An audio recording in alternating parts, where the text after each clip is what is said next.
Welcome to Flight Past. My name is Simon, and for all you YouTube short people, this is the battlefield of Waterloo, and I am flying a Huey helicopter over the top of the panorama of the Battle of Waterloo, and we are using the Microsoft Flight Simulator to look at the key events in history, and we've been following Napoleon's journey from Elba all the way to this point here. If you love history and you love flying, then follow us on the channel. You can see the link below. Come and join in the discussion about this wonderful battle. And today we're going to continue that story by looking at the third phase of the battle, which is essentially when the cuirassiers of the French start to attack the British centre at Waterloo. Okay, there's a little bit of a trailer there, so I can chop it up later. For all your normal people, we'll start talking about the actual battlefield now. So the time is around about 3 o'clock in the afternoon, and the French artillery over here are below us in this position where the white dot is, are continuing to bombard the ridge. The cavalry charge of the Union Brigade is finished, and Mercer, Captain Mercer, Cavalier Mercer, who wrote his memoir about the Battle of Waterloo, and is one of the primary sources of someone who was there, who's we can learn a lot from. He remembers being in a conversation with Colonel Gould at around about this time. Now, Mercer, I believe, is where my white dot is now, is somewhere along this ridge here. He's got a Royal Horse Artillery battery. Essentially, he's tasked with riding along this road here, from this woods up to the woods near Hougoumont, essentially trying to find gaps and fill gaps and go to points of crisis. He speaks to Colonel Gould at this time and describes how desperate he thought the situation would be. And Colonel Gould goes, "This is really bad. Do you think we should be considering retreating at this time?" So let me just jump out here and we can just see if we can get a sense of where he might have been when he had this conversation. So I believe the British cavalry attack comes across in this direction here. We're flying over the crossroads between the road down to Charleroi, and this is known as the Ohain Road, which is also the sunken way, a hollow way. And it's believed possibly that Captain Mercer's Royal Horse Artillery is somewhere maybe along this road here. I don't think this section here, by the way, was described as being quite a deep sunken bit. It's been removed. It's possibly that these banks have been removed and made into that pile of dirt there. This was described as being 15 foot down, so you can see it's definitely been reduced. So that was for the first 100 yards. So the other option is he's somewhere over here, more than 100 yards when it comes out. But he's probably on this side of the road, the main highway, the chaussee, when he has this conversation. So Colonel Gould is basically saying, should we retreat? And he thinks that retreating down this road here, this single road here back towards Brussels, is going to be an absolute disaster. This is the forest here of Saunier. Forget the buildings. There is a village of Mont Saint-Jean, but most of this stuff wasn't. It was just a forest. And if you remember, they were prepared to retreat because in the evening before, Captain Mercer was asked to try to find alternative routes to the main road through the forest, and one that would essentially lead to the west of Brussels, so on this side of the road, somewhere here. He had to try and find a route. So they were definitely scouting ways to get off the battlefield to protect, again, the right flank of Wellington and keep off the main road, which would be probably used for any retreating infantry. Now, Colonel Gould just believes that at this point, then it's going to be an absolute disaster to do that. Captain Mercer replies to him, he says that it does indeed look very bad, but I trust that the Duke, who I am sure will get us out of it somehow or another. Now he admits, he says this in earshot of his men at the time, but he does say later that he thought the situation was desperate. And he had already decided that in case that he had to retreat, then he would spike his own guns, and he would try to escape the battlefield by not using the main high road. And this is the first time as well that we start to get a sense of an imminent cavalry attack coming. He describes a dark mass of cavalry appeared for an instant on the main ridge and then came sweeping down the slope in swarms, reminding me of an enormous surf bursting over the prostrate hull of a stranded vessel and then running, hissing and foaming up the beach. They were lancers, hussars and dragoons in complete melee.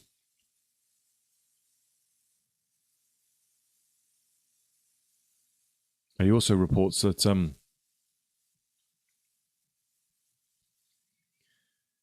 so that sounds like that was a description of the actual British cavalry attack, doesn't it? Oh no, lancers and hussars. Yeah, it sounds like it's French. He also talks about this time as well that he fires upon some columns of infantry pushing forward from, he calls it Merk Brain. And let me just have a look on the map here, because I'm not familiar with that. So we'll just zoom in on South Belgium, and we're here at number 6. When he says Merk Brain, what does he mean?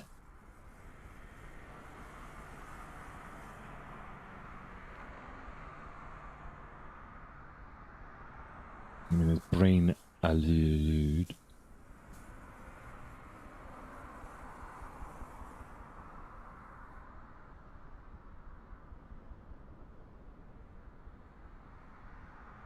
This is Ohain, so that's what the name of the road is named after.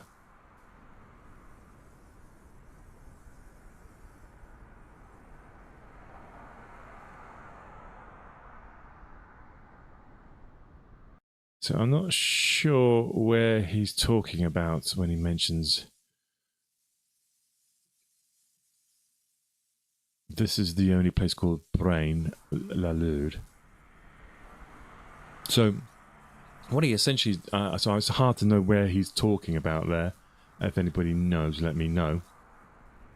It's he basically describes that there's 2 columns of infantry pushing forward, and he fires upon them, but they're actually Belgium. They're wearing blue uniforms, and they were singing, but they were singing in French, so they just got fired upon, which seems a bit of a silly.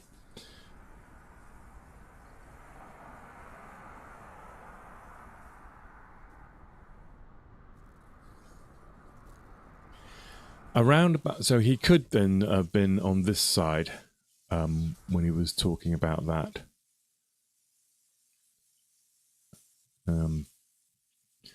But he describes this anyway as a sort of a close of the second sort of phase of the battlefield. And then he says, remembers he got an order from Sir Augustus Fraser, and he was told that to limber up as fast as he could and presumably come over to this area here. So Augustus Fraser said there was reports that the French had amassed a huge amount of heavy cavalry at about 1/3 distance between Hougoumont and the Charleroi road. Right, what does 1/3 distance mean?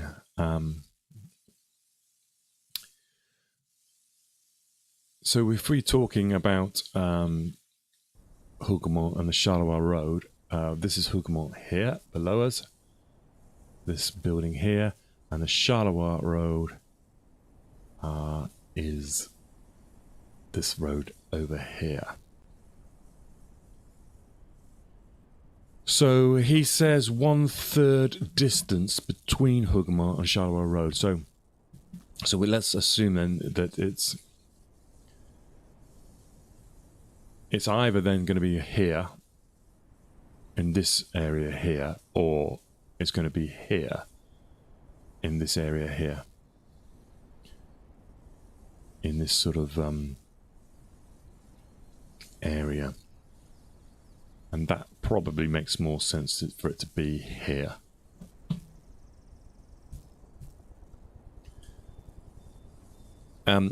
He tells Mercer as well that as soon as he gets into position, he would probably be charged. And that if he was charged, then to retreat to the nearest infantry square. So this is the ridge of Mont Saint-Jean. It might look a bit different today because of this big pile of dirt. But if say he's in this area here, and then we've got all this area here would be where the infantry regiments are all behind here, and they'll be getting into square. Let's keep them flying for a bit.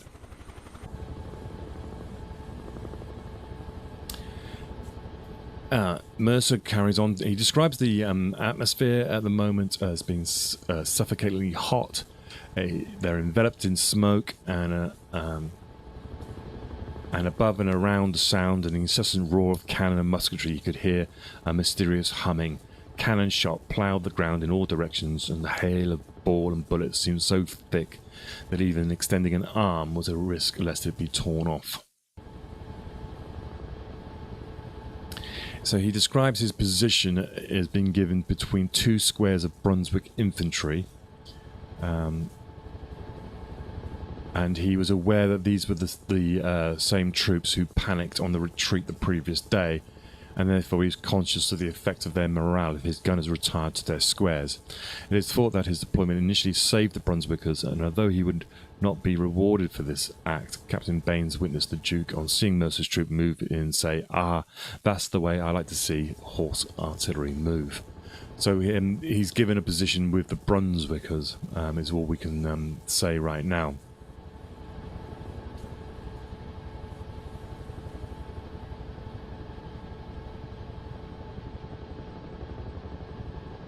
Now remember, this is when, at this time, Napoleon, around about 3:30, he receives a dispatch from Grouchy that was sent from Walheim at 11:30. Walheim is at least 10 miles in this direction over here. And it's obvious at this point to Napoleon that there's no way that Grouchy's going to be able to get to this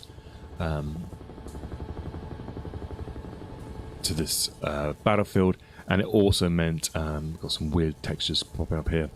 It also means that the Prussians now coming this way from this direction here, where this weird textures are, will now be able to arrive on the battlefield base essentially unmolested. So in terms from Napoleon's point of view, then he is actually fully committed now to this battle. It's not going to be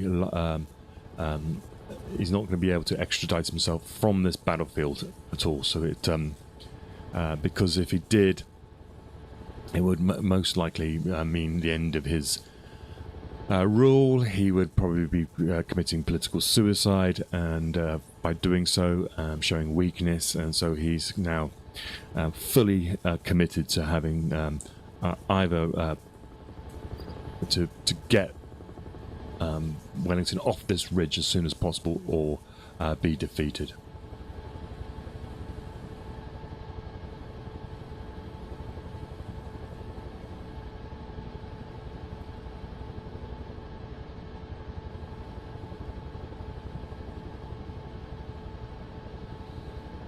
And so the order goes to Ney, and is the urgency now to capture La Haye Sainte, which is this building down here,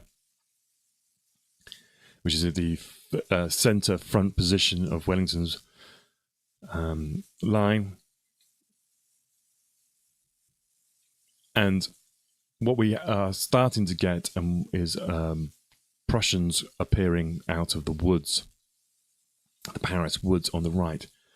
And so the amount of troops now able to support Ney starts to decline.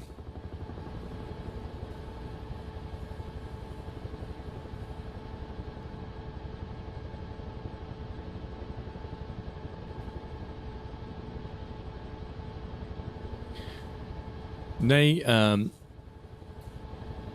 needs to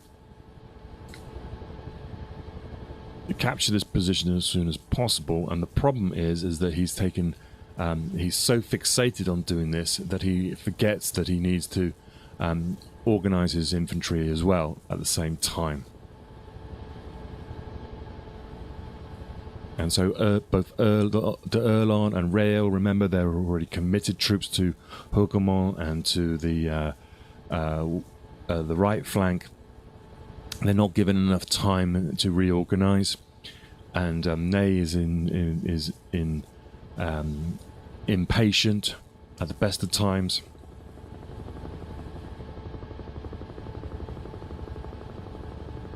So Rail's finding it difficult to recall troops from the Hougoumont area, and d'Erlon's trying to reorganize his shattered troops that have been smashed by the household cavalry over here. And this leaves Ney with not much infantry support down the centre. So in the end, there's around about 2 battalions of infantry managed to get into this area around La Haye Sainte, and they're quite easily repulsed.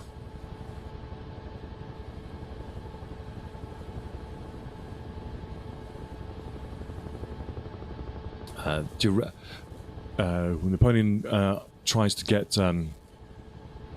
Duret to intensify his attack over here at Papelotte and La Haye to cut off the communications, but essentially between Wellington and Boulou, and essentially try to cut off this ridge, this road, to make it difficult for the Prussians to reinforce Wellington's centre.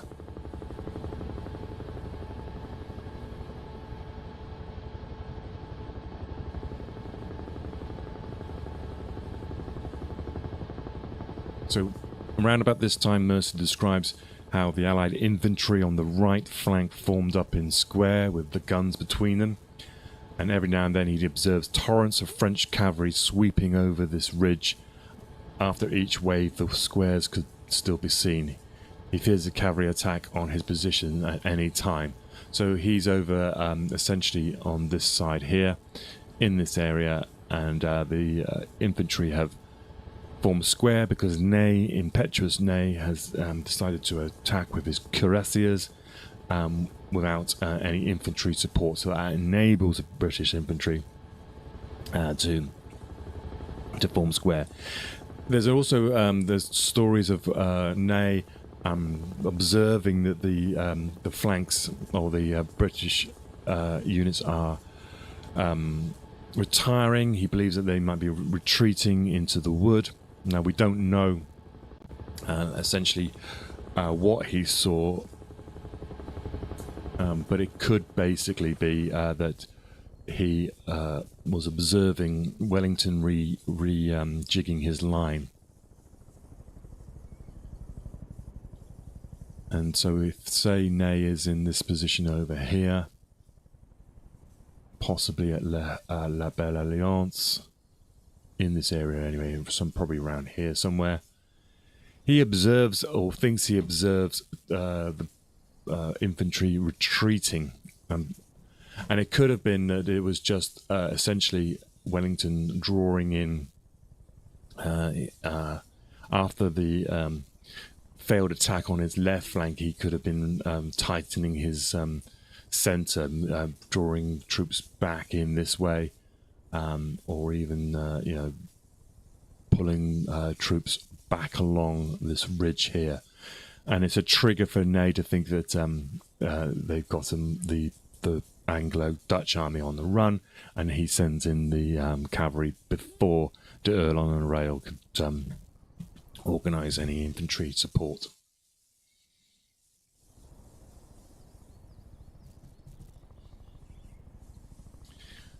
Around about this time as well, we're concentrating on Mercer's account. If he's in this area here somewhere, he observes the beginnings of the attack.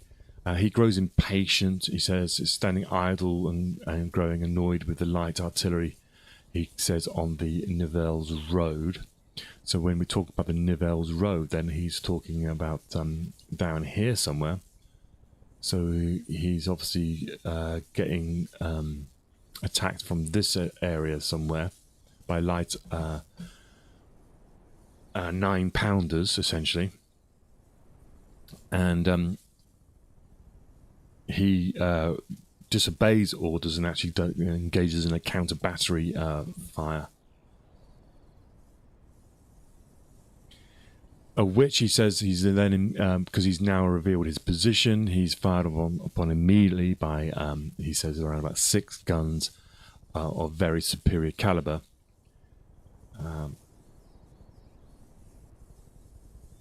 And so he orders his guns immediately to stop firing. So the French gun is actually a 4-pounder. So when he says the Nivelles Road, this is the Nivelles Road there. So it makes you think that he's on this ridge somewhere. These trees, by the way, weren't here on this side. So it could possibly be that they were getting some sort of fire from in this direction here. And he has one of his troopers injured with a shattered arm from this sort of harassing fire.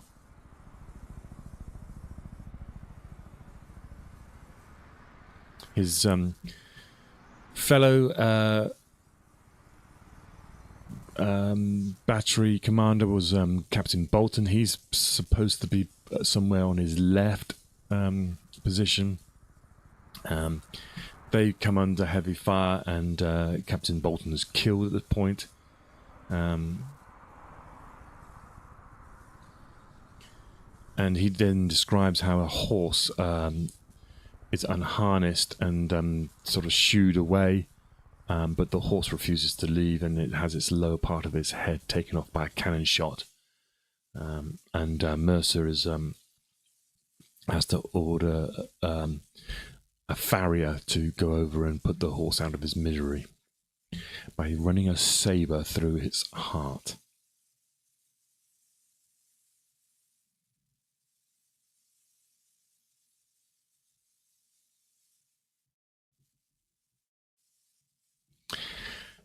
So Mercer's describing the scene that we can see here. So on this 18th of June, 1815, if you were here at around about 3 o'clock in the afternoon, what you'll be seeing is and hearing is the roar of cannon and musketry fire on the main position, which doesn't slacken. And he says the smoke is thick, and from time to time dense columns of smoke rise like pillars, with mushroom heads marking the position of exploding ammunition wagons.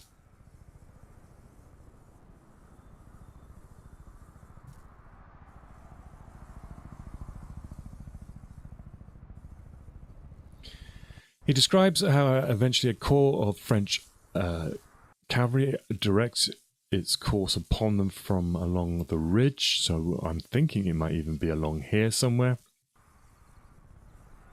And but before they could lead a charge home, they are engaged by a regiment of light dragoons from the King's German Legion, who trotted up from the ravine to attack their flank.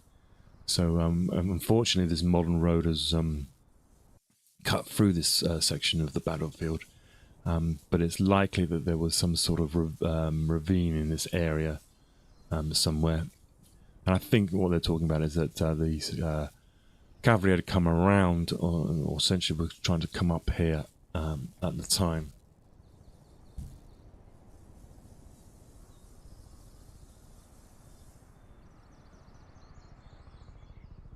So, just before this, and we were talking about Ney mistaking possibly some reorganisation from Wellington at this point for a retreat.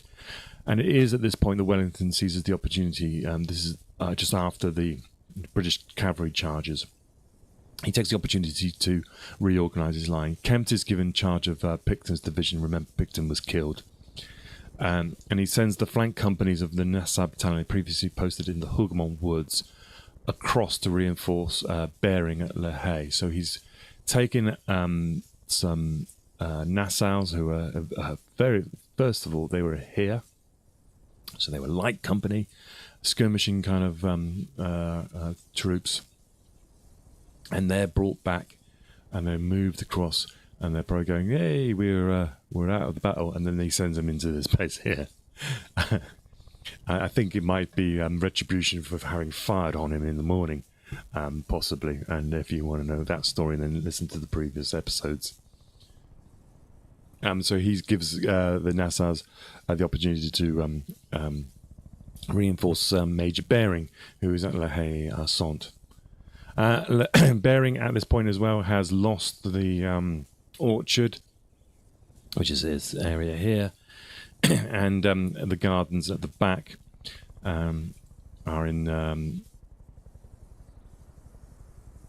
the French hands. So he's basically surrounded almost. But he's still in the buildings themselves.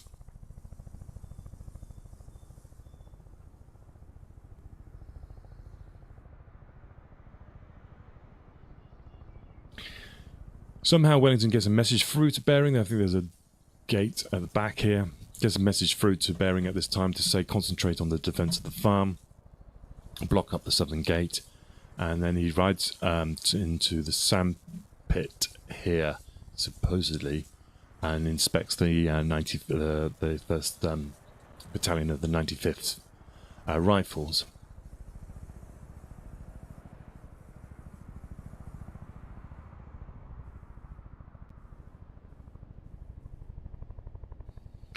Now remember, Bylant, he was over here in this area, and forward of the slope, and they had retreated back possibly 400 yards, probably into an area around about here. They hadn't completely routed off the battlefield, but they were showing signs that they were reorganizing and being able to receive orders again.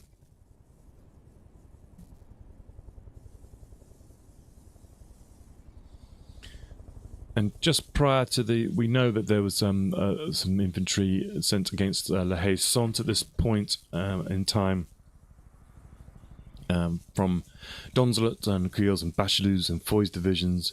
The troops were they were regular battalions marched in open order on a front of 500 yards wide that straddles the Genappe road, so they're coming up here. And the Allied skirmishers are forced back.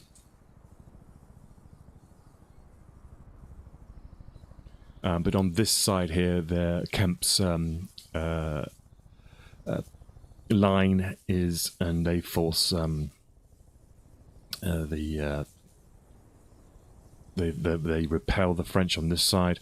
On the western side of the road, the French are prevented from advancing onto the main Allied line by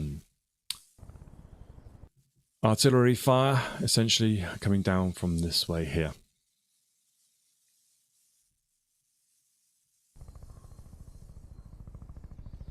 And so this battle is essentially now becomes hand-to-hand combat in this area. And the French begin to set their buildings on fire, and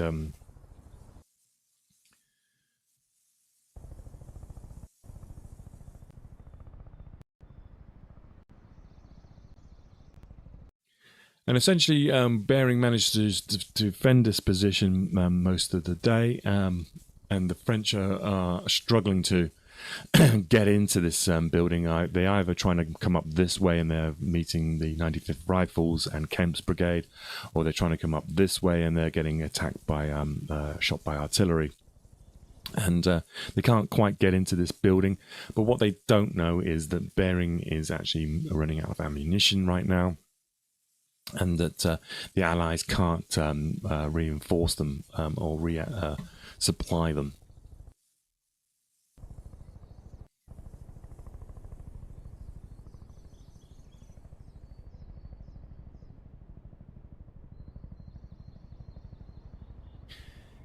At this time as well, we believe that Napoleon realigns his ground battery, and he moves, which I believe are on this ridge here.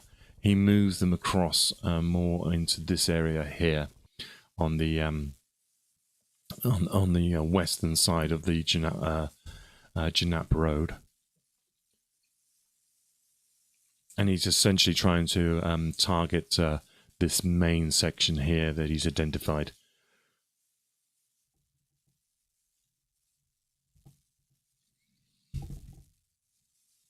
And the French cavalry, we reckon they're probably in this area here somewhere.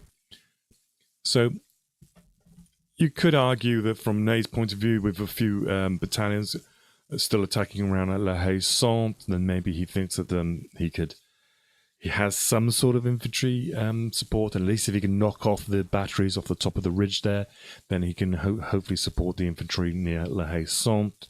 But he is going to be moving before any infantry can come to his aid from De Earl on his right and Rail on his left.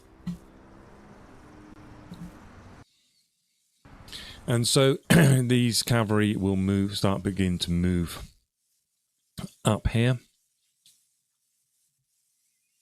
and they are described as moving in strength on the portion of the battlefield between La Haye Sainte and Hougoumont. So we're in this section here.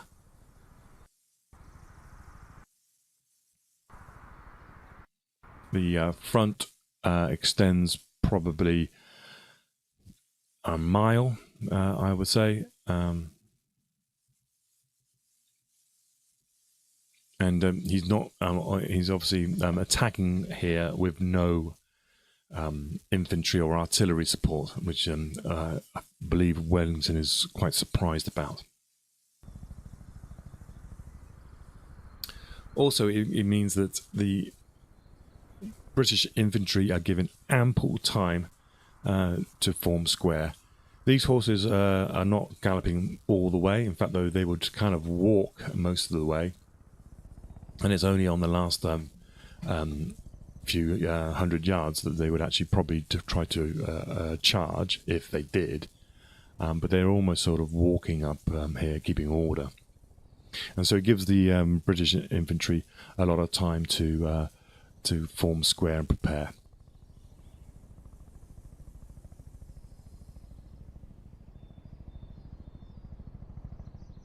The Allied infantry is... they have at least 7 batteries of artillery up here, and they're supported. So they have the artillery are essentially on this road with the infantry behind them, and then they still have some cavalry support behind that as well. Okay, so let's finish this section here. So we just began the the cavalry attacks of the French. We're under Ney's command, and we'll finish up. We'll just do a quick spin of the battlefield, and we'll end this part here. If you have been following along, thank you very much, and please like and subscribe. And I will see you in the next part. When we will talk about the attack of the cuirassiers on the Anglo-Dutch squares. Okay, I'll see you in a moment.